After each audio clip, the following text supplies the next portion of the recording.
I had one interesting thought with American Jewish World Service, which is one of my favorite organizations too, and Ruth Messenger is fantastic. She also has a deep knowledge both. Oh, I'm sorry. Can you flip? There's a screen that slides in front of it. Perfect. Sorry about that. Ruth Messenger is well connected to the conservative movement, has background in secular Judaism as well, and what makes her mission special is that they don't serve Jews. Remember that statistic of do you serve Jews or not? How important is that? And sometimes she gets flack for that because American Jewish World Service only works with organizations that are in the bottom third of the UN Development Index, and Israel's in the top third of the UN Development Index, so not as high on their priority list. And so when people give her flack, her answer is, well, American Jewish World Service is not about Jews helping Jews. It's about Jews helping. And that was a very interesting way to frame the mission.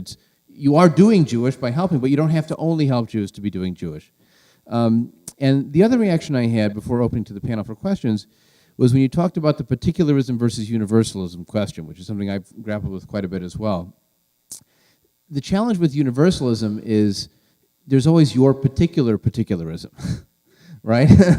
You're not just saying be only one thing. There's your particular biography, background, interests, attachments, whatever, and as I'll talk about in the concluding session, those don't have to be in conflict with each other. They can be constructively integrated or exist side by side. You can do soccer and football and chess, theoretically. I don't know of any one person that's done those three, but the idea is that you can have more than one identity at a time, and so you can have an eye to the universal even while maintaining a particular particularism, as long as the kind of particularism you have doesn't demand exclusive identity. And that's where I think it's been so short-sighted of so many rabbis and leaders who demand that you raise the children only this, or that you do only that, when the choice is, if you say to someone, you have to be only one thing, you pick one parent, one line of your family tree that you identify with, they're going to say, I'm not going to pick you because you're making me choose, and I don't need to choose. I don't have to choose. You can't make me choose. So that's where that particularism, universalism question moves. You mentioned people talk about the intermarried has nothing to do with your experience. We talked at the last colloquium. When you use the category Jewish Asian, it's practically meaningless because the difference between a Jewish Indian partnership, what's sometimes called a Hindu wedding, or a Jewish Japanese partnership is very different from a Jewish Chinese partnership. They're not all the same. So there's the particularism that we have to be open to accepting. So when people come to our congregations and say, well, I'm Jewish and my partner's Christian, and can you be a fit for us? I always present it as we provide the Jewish piece for an intercultural family. So we're not going to be teaching about every other tradition that's represented in the community, but we are open to families who are exploring their particular particularism, and we provide the Jewish welcoming home for that kind of an approach. So anyone on the panel have any? Yes, Sivan and then Karen.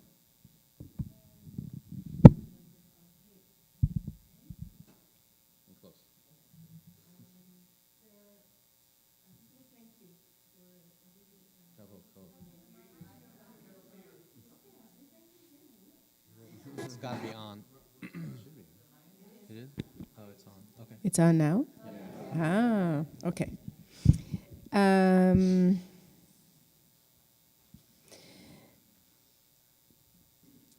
I'm thinking of basically, I'm thinking of the revolution. I'm thinking of the movement that you were talking about. And I'm trying to think what can everybody get together. And when I mean what I mean to say by everybody, I don't mean only humanistic secular Jews. I mean Jews. I think that the Jewish world needs a movement that makes a significant change. In our last colloquium, I brought up the idea of ending the discrimination of men as being able to move forward or make their children Jewish. It's not fair that only women can, And at this point, I think when we look at the majority of the Jewish people in the world, they will go with that. And I think this is something that maybe we as humanists can lead. But I certainly think that coming together, creating a federation, creating some kind of organization that can maybe only do that will hopefully make a vastly a vast change in Judaism. We may be able to, to crystallize another idea or to get together around something else. But I think if we choose a smart message and not try to do more than that, but something very, very focused, then I think the common denominator can be very big. On the other side of the same thing is my thought about public space. We've talked about it before, and we in Israel are very active in public space. And you can say, well, it's a lot easier. The majority of the people in Israel are Jewish, so when you're in public space, most of the people that would be coming would be Jewish. Okay. But the difficulty is the sense of belonging. Because once you go out to public space, you have to do, no, you don't have to, but you can do a pluralistic event, which I'm not against, certainly not me, but does it really lend itself to educating, to letting people connect through their ideology?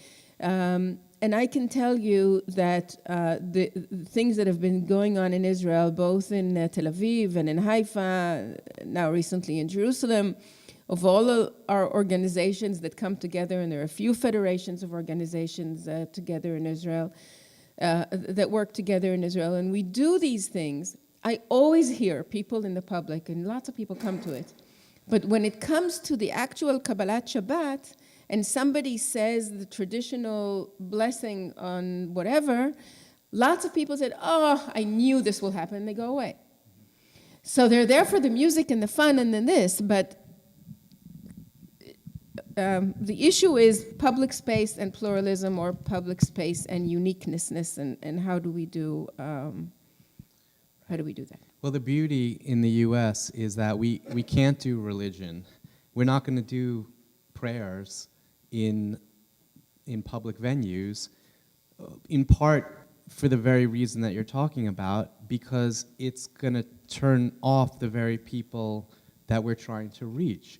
Now, we may provide materials that, in explaining what we're doing, may provide a prayer, and we may include, and I saw, speaking of PJ Library, I saw that they distributed something to all their folks, and they included a Yes. secular humanistic version of some of the prayers, which is great. But for the most part, that's not what we're doing in the public spaces.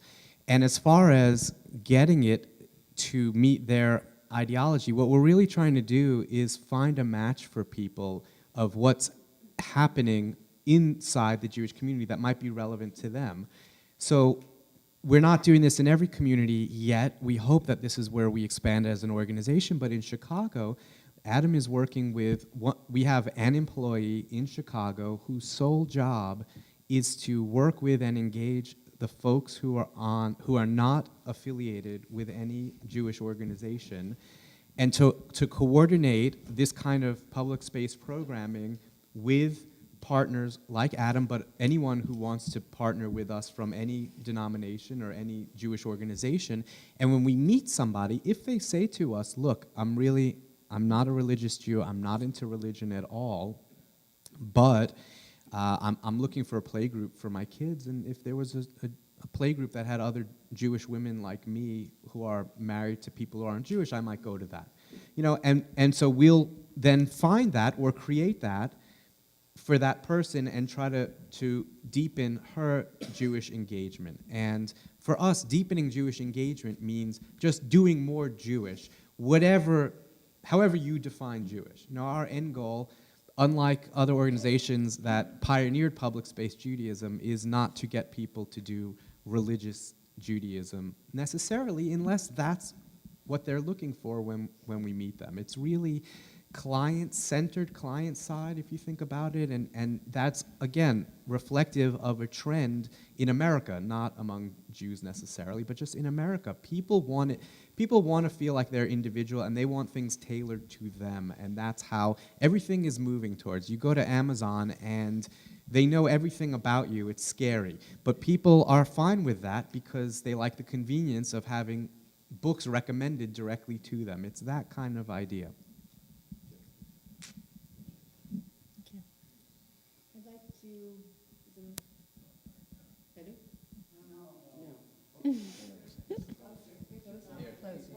Easier. Thank you. I'll go easy.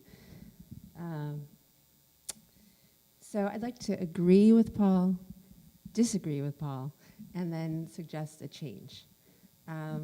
First, to agree, of course, as you already know well, lowering barriers is spot on.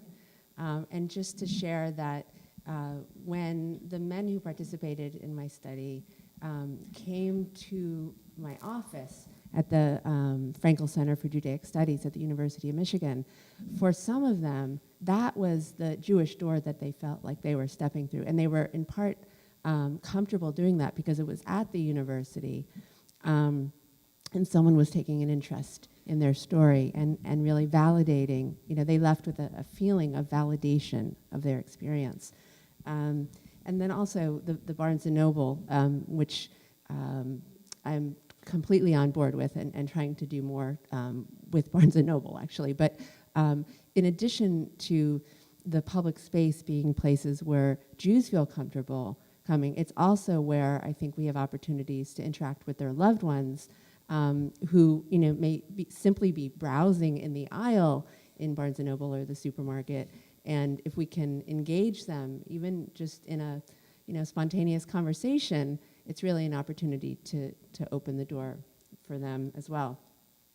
To disagree, I'd like, and I think this is in part coming from my personal experience as my daughter's preparing to become a bat mitzvah in a couple months. So I know my daughter's a little older than your son, but I think I'd like to say that I think it really is about process and journey, not just about the moment. And certainly, I'm thinking about what am I going to say on that day when and try not to cry. But I do think that in addition to, or in some cases instead of learning trope, there is the opportunity to work on a davar. There is also the mitzvah project of helping teens who have less than, and of really taking ownership of it along the way. Last, as far as specific change is concerned, I would really, really like to see more Jewish denominations, organizations, movements working together.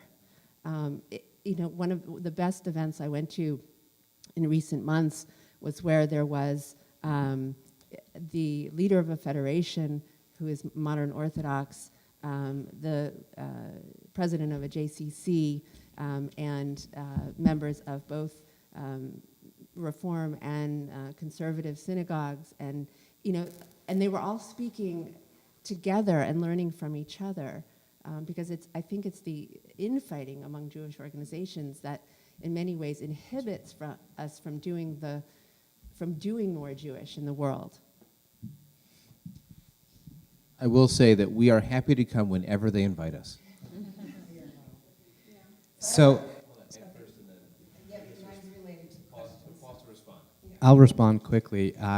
We don't actually disagree. I was just being facetious about the bar and bat mitzvah. I know that there's a lot of good things that go into it, but I do also agree that and I think this is happening now more and more, that there is more flexibility being provided to the actual bar and bat mitzvah student to let them kind of direct the process and go where their interests and needs are. And this is just part of that trend. So, I hope that's happening for your daughter, and that certainly there's a lot of meaningful parts to bar and bat mitzvah. This idea of collaboration in the Jewish community versus competition is something that we work on a lot because we're often brought into communities to work community-wide, and we prefer to do it that way. Because if you look, those were national demographics I talked about, but if you look at local demographics, it's pretty much the same everywhere. The majority of Jews are not affiliated with Jewish institutions, but the Jewish institutions feel in competition with each other. They feel that there's this limited resource of Jews because they only ever see those 30%.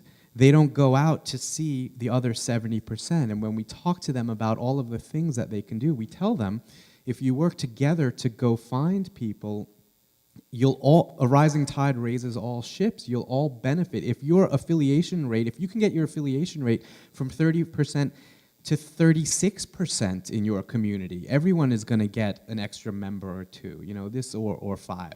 This is something that we all absolutely can work toward. But in some communities, it actually happens, and it's happening in a very lovely way. And in others, there's still just that, you're poaching my members. That whole model is going away, and they're still like grasping at what few straws are remaining.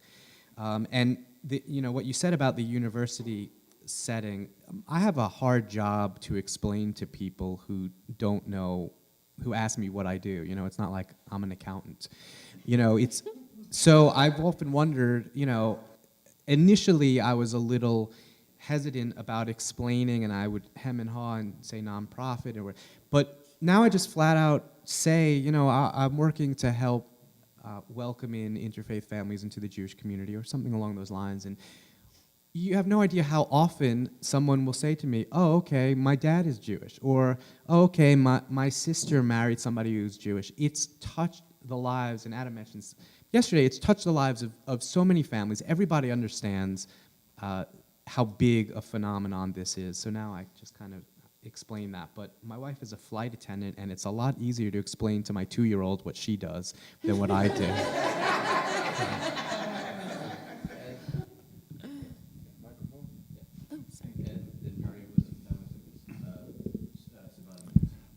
Okay. In the past decade, there were 2 humanistic congregations that applied for membership in the Reform movement, one in Cincinnati, one outside of Chicago. And it took the committee 2-3 years to decide what to do. They pondered with it, and finally they did reject it. There was an interesting dissent in one case. But they drew the line at God and prayer, and I think they have the board of directors of these movements and the rabbis have a vested financial interest in keeping everything separate. And I think many people in the movements would like to get past the denominational separations as opposed to the boards and the rabbis with their vested financial interest. And the Rabbis Without Borders, what I mentioned last night in my talk, are bringing together the rabbis, rabbinic candidates from separate movements and getting to know each other a lot better. And I think this is a very positive step in the right direction. Yeah, I think that the Reform movement it's been really interesting because, as some of you may know, until the 90s, the conservative movement was the dominant movement in the United States. And over the course of the 90s, it lost a tremendous number of members because of the issue of intermarriage, even though they still won't fully acknowledge that that's what it was. But the conservative movement made the wrong decision on patrilineal descent, basically. And they blew it, and the way that they decided to welcome or not interfaith families. And the Reform movement exploded because they were welcoming, and because of the very far-sighted, less unwelcome, a very far-sighted vision, though, of Alexander Schindler, their rabbi in the 80s, their president of their rabbinic movement, who, it was 83 where they accepted patrilineal descent, and he actually suggested proactive proselytizing of the unchurched Americans, as he called them, which they never took him up on, but that's how far out he was thinking, that we should become a proselytizing movement. And they benefited tremendously from the influx of interfaith families, and now they're the dominant movement. But I think it's very interesting that over that time also, they moved toward greater religious ritual practice, Jewish ritual practice, and greater religiosity. So on the one hand, the folks who said, and occasionally still say that welcoming the intermarried will dilute Judaism, well, here's the movement that welcomed the intermarried the most, and they got more Jewish. But what I think was really the unspoken motivating factor was that in welcoming all those intermarried, the ethnic Judaism of we're Jewish because we eat bagels and we're ethnically Jewish declined a lot. And then they had to say, okay, well, what's left? What are we as Jews? Oh, right, the religion part of it. And that was the part that they started to really reinvest in and re-explore because of the influx of intermarriage. And frankly, so we've worked with a lot of women who aren't Jewish that are raising Jewish children. One of the things that was interesting that we heard from a community in the Bible Belt was, they were shocked that Jews never talked about God in synagogue because they grew up in church, and that's what people talked about in church was God. And then they get to synagogue, and yeah, God is mentioned a gazillion times during the prayers, but what's the rabbi talking about? Israel or community, or they never talk about God, and these folks were shocked. So the influx of people who actually grew up talking about God and then asking, well, what is Judaism? Things shifted to religion, which I think is fascinating. But I'll tell you that a trick that those of us who go to Reform services, and maybe you've done this trick, and this is, I think, what your movement revolted against, was that every time I hear the word God, I have something that stands for. I think of what that means to me, and I think it means all the good in my life, the people I love, the positive things in life. I could try to put a nice spin on that word, and it doesn't mean, the patriarchal man with a beard on in the clouds. I've made that word mean something different. And so I'm okay if I'm in a Reform synagogue and I don't feel like I'm saying something that's untrue to who I am because I changed the meaning of that word. Now, that's not going to work for everybody, but this is part of the challenge in thinking that that people who are Jewish but not religious can't get by in those settings, even if they don't love it. And that's why I think the Reform movement exploded. So I have Miriam and what you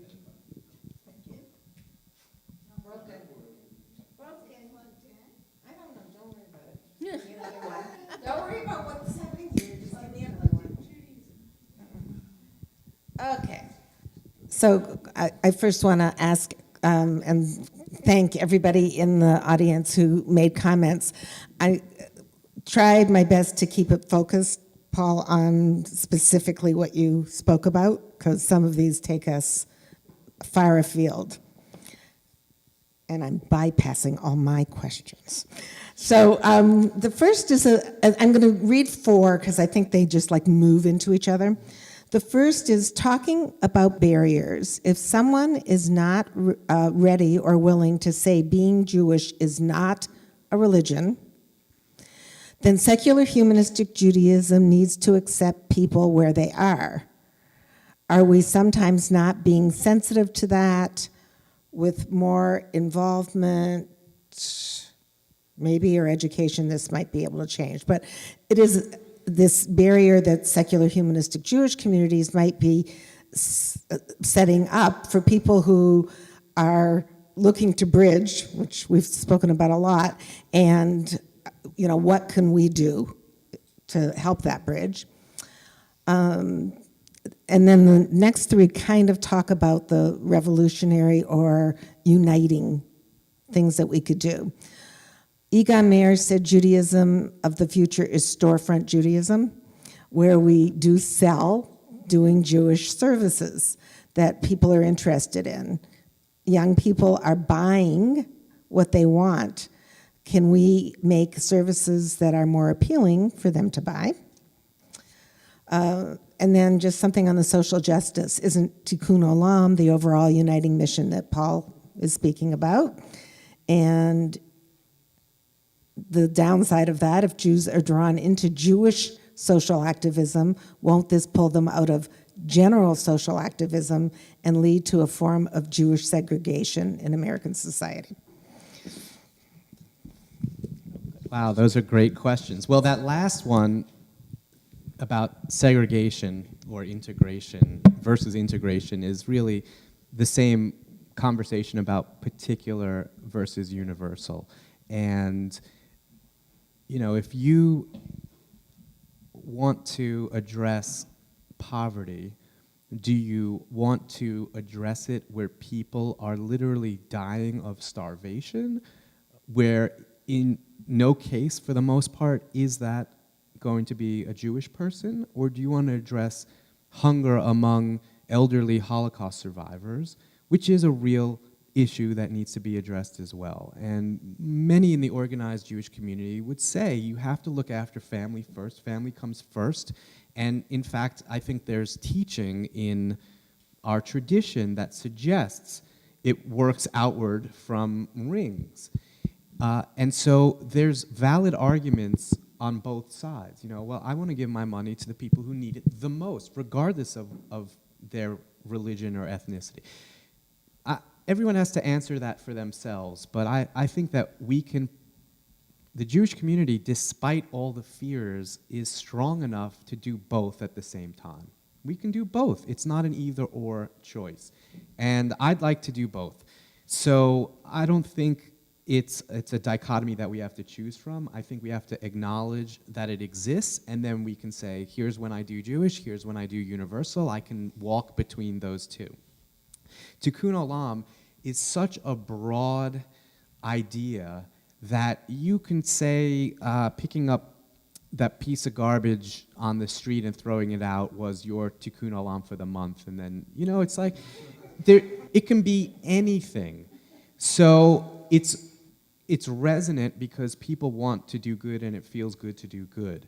But then you have to actually get at what is the change that you want to make in the world or in society or in your community or in your family. What's the actual change, and can you identify it? This is what I want to change. I need to find some folks who want to change this with me, and let's get going on it. So that's the challenge around Tikkun Olam, although I think for many Jews it's the thing that makes them feel connected. And then you have to go from that broad to the specific. Selecting specific Jewish services that people pay for, well, that's happening. I mean, people are paying rabbis to officiate at backyard bar mitzvahs, officiate at weddings, although frankly, rabbis have lost control over a lot of life cycle events like weddings. A lot of times, people are simply asking their friend or their charismatic uncle to officiate at their wedding. So all of that is now up for grabs. All of these models are changing, and no one has the right next model, but there's a lot of experimenting. And the challenge, of course, is that if you switch to like a fee-for-service model, you are losing the whole membership pay one big price at the beginning of the year model. That's for... Unless that becomes a both and. Right. There's lots that you can do. The barriers piece, there's a bottom line technique to outreach, which we all can do, but it takes some skill, and that's simply putting yourself in the shoes of the other, trying to see the world through the eyes of a newcomer. And one way to help you get at that is just to talk to them and to ask the right questions and to listen to them and ask them, is this going to turn you off? You know, is this something that makes you uncomfortable? How can we make it more comfortable for you? So I think that there's a lot more talking and listening and learning that can be happening between those of us on the quote-unquote inside of the community and those who are not yet engaged. I do want to commend, by the way, JOI's program called the Professional Affiliates Program, which I was able to take in Chicago. They got a grant to send someone in, but they do it remotely as well. Is a fantastic process of learning these steps for outreach, understanding the newcomer coming in, what kind of language to use. One example they used at the first session that stuck with me is that if you're talking to someone who's not involved in the Jewish community and you mention the word federation, what do they think about? Star Trek. Because if they've not been part of the Jewish world and heard of federation. Now, if you said the Jewish Federation or Jewish Welfare Federation or Jewish whatever, then they might get it. But if you just say federation, they're probably going to think Star Trek. But that's how you have to get outside of yourself to hear it. So now Susan, I have Susan, Sivan, and Bonnie, and then we'll wrap up and I have my closing remarks. Thank you for your talk. I enjoyed it tremendously. I want to segue into what you just said about putting yourself in others' shoes, and also what you talked about one of our purposes in SHJ is one of our statements, life is worthwhile when all persons regard themselves as worthwhile. I want to think about the intermarried where both people, one person comes from a Christian background and is basically secular in their thinking, and one is from a Jewish background. When we put ourselves in the other's shoes, the one from the Christian background may not want to just do Jewish. And there are a lot of new organizations, and you know about this from 2012, from the colloquium, where people are doing both and I just wanted to make a case for that. And there are ways that, I have a Shabbat meditation group that I've been doing for many years. This is for adults, but something like this could be done with families where you have Buddhists, Catholics, Jews, all sorts of people meditate together for 20 minutes and then have a discussion around a text. It doesn't have to all be Jewish. And I think it's really important. I saw the other way. I know someone who was raised Catholic, whose father was Jewish, and when he'd be napping, they'd be throwing water on him so he wouldn't go to hell, so he'd be baptized. I have a very strong sensitivity about privileging one over the other, and I'd love to find a way for people to do both, and for us to help people do both. That's all.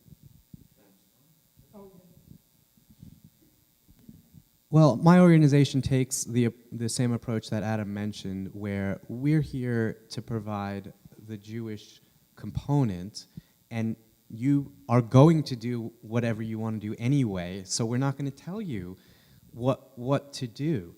But I do agree with you that there's great potential in partnering, not just between Jewish organizations, but between all organizations, including other religious organizations. So hosting, that's the other kind of interfaith, but hosting interfaith community-wide programs is tremendous. And Karen mentioned yesterday how many Jews have found a home in the Unitarian movement, and that's a natural partnership, and it's not necessarily to win them all back, but it's that necessarily, but it's that the borders are porous now, and they've been porous for a long time, except the movement has, for the most part, been out. The doors out were flung wide open during the 70s and 80s, and the doors back in,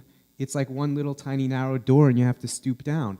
And we need to throw the doors back in as equally open as they've been thrown out, and then more people will walk through our doors. And I think that's a great way to open up some more doors for people.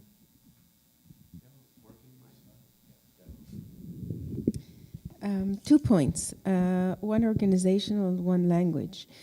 I think that I would like to see more using the language that talks about legitimization rather than objectivity. A language that says on the screen that you showed, a language that said the Jewish norm is that most Jewish people marry non-Jewish people. I'm missing that language. I talked quite a bit yesterday about definitions, and I think that if we start saying that, maybe people will open their eyes and say, wow, you're right, that's the norm.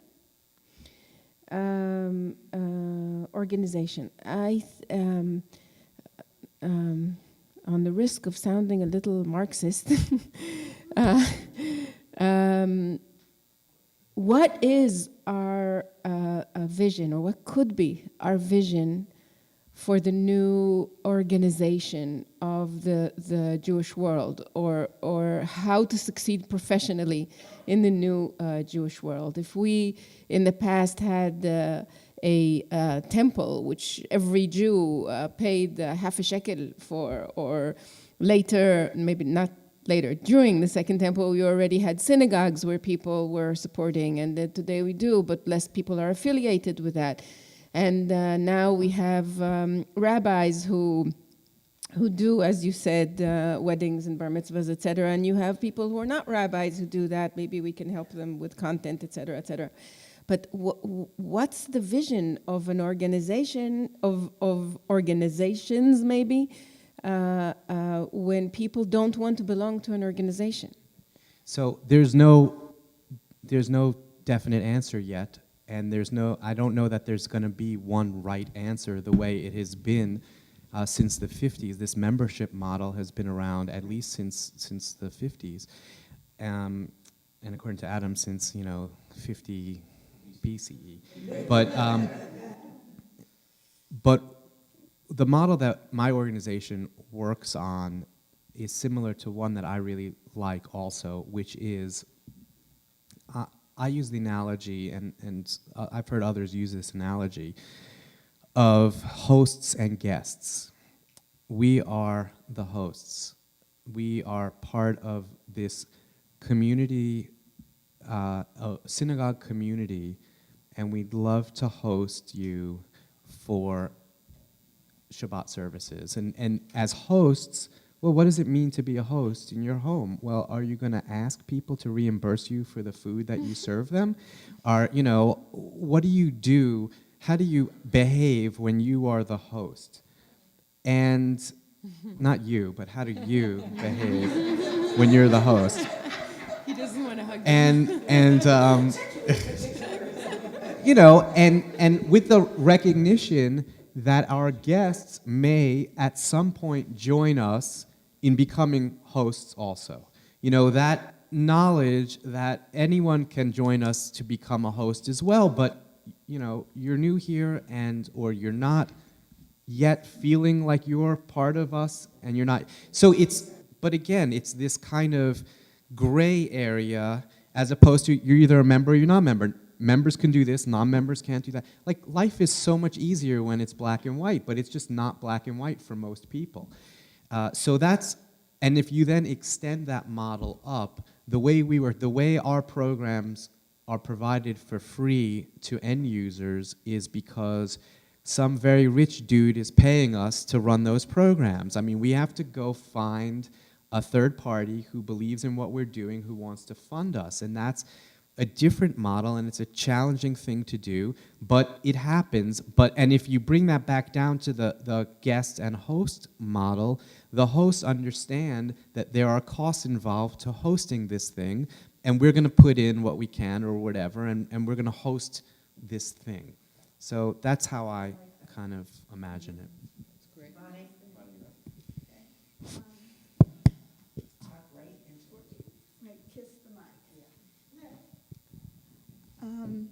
I'm not even sure where to begin anymore. I tend to be very personal when I work, and I do a lot of outreach in the Jewish community and in the secular community. And a number of things are happening. When I look at our children, and my children are millennials, raised here at the Birmingham Temple, my daughter talks about her first traditional Jewish experiences and walking into a service and dropping the prayer book and somebody jumping on her and saying, "Quick, pick it up, kiss it." And she's lost. She studied millennials and Jewish identity, and she encountered that kind of conversation over and over. For people our age, and I'm a boomer, when I talk to them, they say repeatedly, "What you're doing is what I believe, but I've got to do what Jews do. And what you do isn't what Jews do. plain and simple. We're serving two populations, and we're doing it in a congregational model. It's the one we've chosen.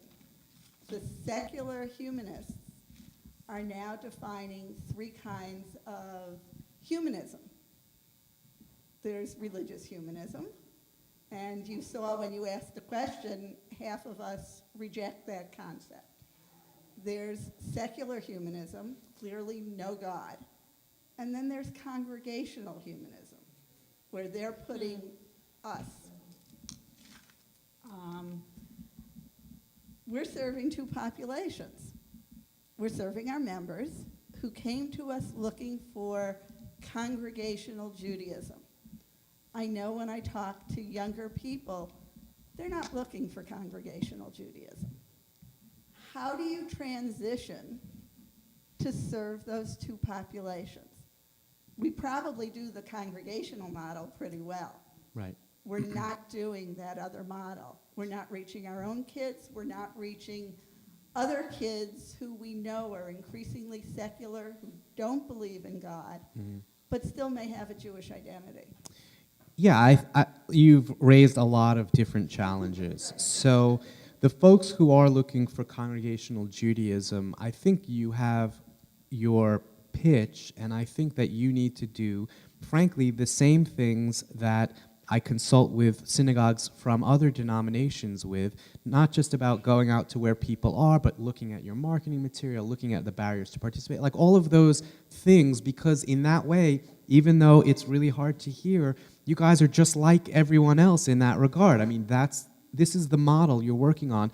But then the reality is, as you said, that model is going away, or it's changing, and it doesn't mean in order to do something else, you have to discard what you're currently doing, even though I recognize the challenge of limited resources. So, volunteers among the groups that you're trying to reach is one way to do it. And this is when I had up there about the generational shift, about handing over the keys to the kingdom to some folks. And when you do that, you got to step back and shut up. And I'm sorry, boomers, you're not comfortable doing that, and I don't blame you. I don't blame you because you're in power, and folks in power don't want to, but guess what happens? Revolution, and that's where this is revolutionary. But the thing is, those kids are doing something. They're not doing nothing. They're doing their own thing without you. So that's your alternative, is that the thing that you built dies with you because you couldn't hand the keys over to somebody else, even though they're going to change it. They will change it because you changed it from your parents, and thank God, but now, yeah, or, right. I already told you what I meant when I said God. It's going to change. I don't know what it's going to change to, but you're not going to know either until you get those people in the room and give it to them and say, this is this thing that we've built. Where would you take it? And here are some resources so that you could actually get started. Not so that you can finish the work, but you can get started by doing this, this, and this. And it doesn't have to happen in this building.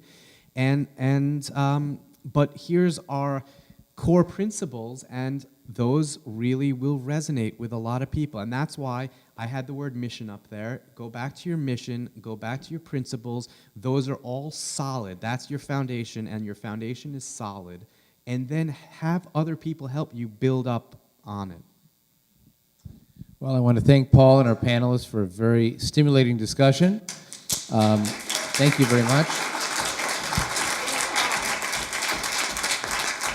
On that question of handing over the keys and transitioning, the temptation is to rely on the sage Mel Brooks, who said it's good to be the king. It's hard to let go. But I want to thank you all for coming. I'll invite our panelists to rejoin the audience as they offer some closing remarks.